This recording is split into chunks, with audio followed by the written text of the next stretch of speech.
What do you get when you combine the world's most boring topic with the world's second most boring topic? That's right, you get a conversation about taxes and mortgage. When it comes to qualifying you for either a home purchase or a refinance, mortgage lenders are looking at your tax documents to verify your income. And so when a new year rolls around, what kind of documentation do we need? Do we need the last year? Do we need the two prior years? What all do we need there?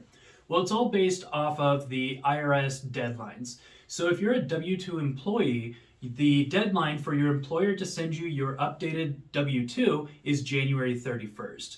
And so if the transaction is closing on January 31st or earlier, then we don't need to worry about that updated W-2.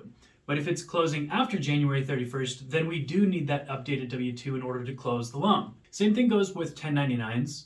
If you are an independent contractor or you receive Social Security income, disability income, retirement income, that kind of thing, you'll receive a 1099 before January 31st, so make sure you submit that to us as well. Now, when it comes to full returns, tax returns, right, there's a difference between your W-2s and your 1040s or 1065s or whatever.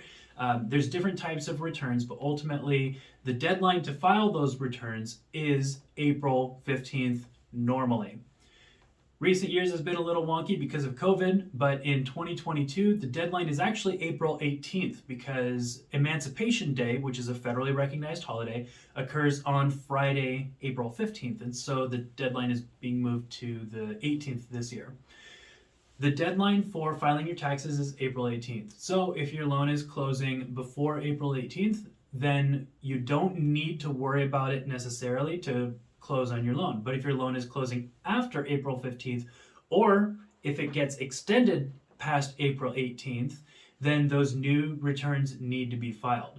Now, if you file your taxes, you have to provide the most recent years that for the tax return that you just filed. I know it sounds like common sense, you just filed them, just go ahead and send them in.